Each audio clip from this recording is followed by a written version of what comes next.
Good morning and welcome to P&B Sport. I'm Abel Sunday.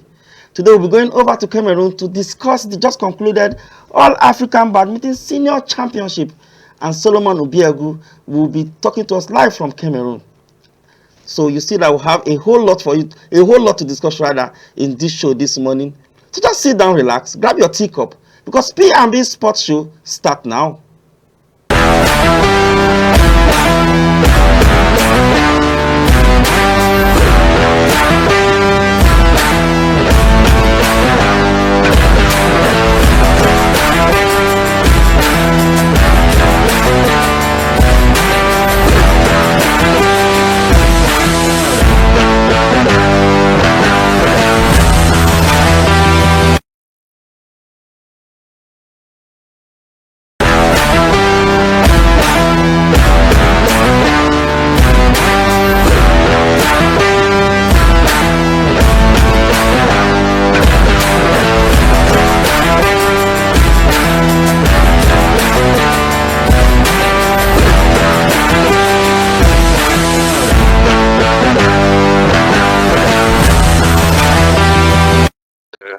My coach has been monitoring my improvement and the things I need, and from next week is going to be more specific to exactly things I need on court. Yes, so gradually every week the plan is being developed.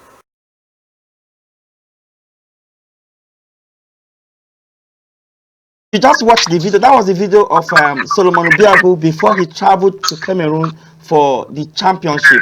And we also have Solomon Obiagu live here from Cameroon. Solomon, how are you? And how is Cameroon this morning? Fine. Good morning, sir. Good morning. How has it been, the championship so far? You remember we'll be following your training so far since January, and you're telling us, you're putting us through how you've been training and preparing for this championship, and how if you finish in the podium, it will be very, very good for you, and that was one of your main objectives. And you also say you are working on certain things. You see if you've improved on those certain things. So Solomon, so far so good. Can you put us through how the tournament was for you? Well, it was a really great experience, and I am even happier with myself now because now I see that definitely hard work pays, and winning or being on the podium is definitely going to come, but it's a process. Which will eventually come. So for the goals I set out, I think I could tick off some now, and it's still a process, not exactly everything, because on court and my federation is really proud of me, and they made me see that, and I did my very best. And there's nothing like giving your all and knowing you actually gave your all, and I think I did that, exactly that. Okay, Solomon, quickly, what is the what can you tell us the difficult moments you've had so far since you got to Cameroon for this competition? What are those difficult moments, or what's the most challenging moment you've really encountered or you've had since you got to Cameroon? um I'd say basically the only challenges I've had is facing my opponents on court. Every other thing has been great experience, the hall, the accommodation, like everything here is just in place. And the only difficulty or the only thing that has been stressful to my head is planning for my game, and actually executing it on court, and that is the only difficult things I've faced, I think. But every other thing here has been great. The experience was very nice, and yeah, I hope to do better next time. But the experience was good, and I did not have really really any tough experience, any bad experience here. Okay, Solomon, your first game before you settle, how long does it take you to settle into the championship? You know, as athlete, most times when we get to a competition like this, when you get to a competition like this, you need at least your first game to settle in the tournament, first or second game. Some people even take up to 3 games. They try to settle before they will now sit very well in the competition. So, how much time do Yes, you really need you know, to settle in this championship? how much time do I need to How much settle? time do you need that to settle? Like, how long does it take you to settle To get it? into the game. Yeah, settle into the game. Yeah. Okay, okay. Basically, I do a lot of warm ups before specific warm ups before my game to actually sweat, because I believe I am a slow starter in a game, and then I have to really do warm ups and really get into the game before I even get on court. So before I get on court, basically I am already ready to play. So my body is already warmed up and all. I'm talking about level of confidence. You know, sometimes when you play your first game, you are this nervous or Yes. something. Then after your first game, if you Okay. pick your first game, you have this confidence. Okay. Yes. Yes. Yes. Okay. We actually started with it. Actually started the tournament. Actually started with the mixed team event Mm. where I represented at the men's singles. That was actually to feel the court and all. At the first, your first games will not be so will not be your best, so to say. But over time, as you continue playing, you start getting more confident, and especially your first game is usually the hardest, Mm. because you are just coming to the environment and you have to understand and all. So the first game is usually the hardest, and I believe the one you perform the lowest. But outside that, after my first game, whether it's either win or lose, and the both of you are in the same condition, so you have to get your confidence. Yes, and that was it. Okay, Solomon, let's digress a little from this championship. We'll still come back again. I was talking to Okay. a coach from the United States on Saturday. The one of the coaches in the Northwest University in United States. So he's a Yeah. Nigerian, and we're talking about the comparison between Nigerian sport and the United States, and he said a lot. Now, I wanted to ask you this same question. The Federation of Equatorial Guinea, like the Federation of Yes. Badminton of Equatorial Guinea, and the Federation of Yes. Badminton of Nigeria, if you are talking about talking about motivation and encouragement to giving motivation and giving encouragement to their athletes, how can you differentiate both, and how did they handle their athletes differently? Both federations, both the Nigerian Federation and the Equatorial Guinea Federation, I believe they are all doing their best to raise great athletes that will, at the end of the day, represent them and fly their flags. So I cannot exactly say what is different or from the both federations, but I know for sure that they all are doing their best, and it's the same process, the same. But I think in fact, for federations in Africa generally, we just have to travel more for tournaments. Yes, that is the difference. Exposure is also matters a lot.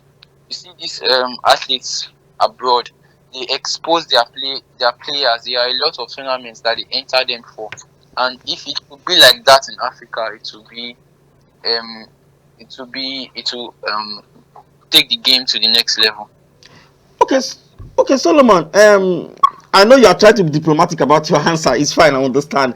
Are there been you've played for Nigeria in this Yes. competition? Do you think Yes. you would have gotten the kind of ovation that you are getting in Equatorial Guinea? The praises and they are giving you, and all the encouragement and the accolade they give to you in Equatorial Guinea. Do you think you would have gotten similar treatment? I would have gotten similar treatment, but I don't think it will be up to the expectation I have with Equatorial Guinea, because now they expect a lot from me, and in the Nigerian team is already a big team, and there I'll probably be one of the upcoming stars and or something like that, or just be part of the team, or a somebody that they are still looking out for. But here they expect a lot from me, and in fact this on me, I have to know and I have to work as hard as the person that they want me to be. Okay, fine. Then let's go. Let's stay with the championship. You finish. You crash out at is it the knockout stage round of 16 also, right? Yes, the Yes. knockout stage round of 16. So Yes. what was going through your mind at that point? Well, it was a very very tough match, and I was playing against one of the former winners of this championship, and he has all the experience. He lives and doesn't even train in Africa, so it was a tough match. So I had played to that extent with me training in Nigeria and performing at that level with somebody that has all these facilities and the infrastructure to train that much. But I mean, you gave him yeah. You gave him a whole lot of I fight, mean right? the game was tough. We reduced the first game. He won the first game tightly, like 22-20, where I was leading, and that was a tight match. And the second game which I won, and Okay. it went to a third set, Which is the which final set, which is decisive moment. Yeah. which yes, the deciding set, which made it like really tough, and we're both struggling to even move on court. It was a really tough match, and it was just his game. So I'll put it like that. But it was a really tough match, and here I know that I have what it takes, and it is more work. Yes. Okay. Congratulations. Let me put the congratulations for that, because I don't think everybody is a winner. You going to that stage alone, it means that you are a winner. You get, and you are working on something. You said earlier that you have some things that you are working on, and you are going to see it on the championship if you've improved on that, which we know you've done that. Let's come back to Nigeria. National Sport Festival. What are your plans for National Sport Festival? Are you still playing for Edo State, or you are not playing for Edo State? You are playing for another state? That's right now. I don't know. I am still contemplating because I have other schedules, and if I would want to add that, then I have to start thinking about it from now. But Because formally, I have not thought about it. National Sports Festival is around the corner. Elimination will start, but I think you guys are having straight to nationals, right? You go straight. You don't play qualifiers. Yes. Qualifiers will start this month, and Edo State is hosting, and that's the elimination. Edo State is hosting. For the team events. Yes, but the National Sports Festival proper is, I think, is sometime in May. So we don't really have time. We don't really have We don't really have time again. So, and now you've not made up your mind to see if you are going to play for Edo State or any other state. So why is it so? Yes, but I have plans. I have plans. Now I am more focused on building my ranking. Okay. My world ranking, so I can get a better ranking in the Africa. But does National Sports Festival, does it not contribute to your ranking? Doesn't it contribute? No. The National Sports Festival, as you said, is a national game. Just within Nigeria. Okay. Yes. So it doesn't add to my ranking. So if I would participate, is maybe just to participate. Or just to use it to train. Yes, something like that. Exactly. That's good. Okay, let's go on a short break. When we come back, Solomon is still much around. We'll be talking about other things, maybe his personal life or something like that. But let's go on a short break. We'll be back shortly. Okay.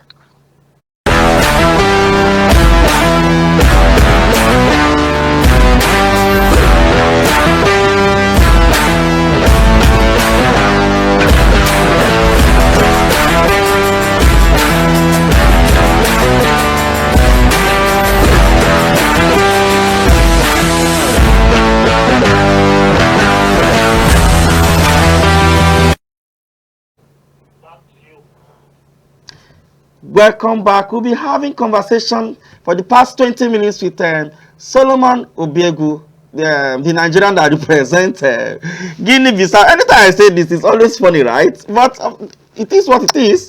So, Solomon, let's get back to you now. Let's get back to your personal life. Outside sports, Okay. what are your plans? Outside sports, uh, you know, I am a graduate also, and I have a little experience about work because I've not really focused on the educational part, which I'm not doing for now. But I basically just want to be free and enjoy this moment. So right now I am focusing on sports. I'm focusing on building my career. Yes. But outside sports, yes, there's I have the certificate and I can always you know get the experience and continue working. But for now I'm just focusing on badminton. Okay, maybe the question should be, what are your plans? What can you do apart from badminton? What can you do apart from playing badminton? Apart from doing sports, let me put it that way. Apart from doing sport, what can you really do apart from doing sports? A lot of things I can do. I can. You say a lot of things. Okay, I'm hearing you. Go ahead. You mean in terms of work or Yes, how? in terms of work, of course, you are a graduate of computer science now, isn't it? So you could be in the tech Yes, world. yes, exactly. I could be in the tech world, and also I have a bit of experience with forex trading, but that I've not really been able to go real pro because there's no real time because Yeah, I'm because always I always that like to needs a train. lot of attention, and of course, training, you Um, can't do that because there's no way you could give that attention so much. yeah, there's And to analyze marketplace, and mm, also before school, I learned photography and videography, okay, cinematography. I have a brand I want to build up. It's called Pretty Space Studios. okay, Basically me and my friend we will stream events. Basically, he knows now that not pretty much available, but we are going to work hand in hand. We are going to work together. I have the contacts. I'm going to the cards to, you know, dignitaries, and if we get jobs, I can send them in to, cover up and something like that. But outside sports, yes, I know videography, photography, live stream. I mean, event coverage. I did that even before going to school, mm. and then I can get into the tech world. I know graphic designs, um, website development. Yes, pretty much that's what I know for now. Yes, and then forex. So yes. Okay. As we wrap up, Solomon. So what do you have? What do you have to tell your audience that are listening to you, watching you right now? Um, I want to say thank you for hearing the little that I had to say, and um, always I will keep doing my best. And one day I will come here and tell you that like we have made it and we did it. The hard work paid, and I will tell you that it is good to work hard. Yes, hopefully in the future. Okay, on that note, I want to say very big thank you indeed, Solomon Obiagu, the Equatorial Guinea representative in the just concluded All African Badminton Senior Championship. Thank you very much, Solomon, for coming for this show. Thank you so much. And Thank you very much. I wish you safe flight back to Nigeria. Okay, thank you, sir. That's the start of our show this morning. I'm Abel Sunday. From me and the entire team right here in Abuja, I say goodbye.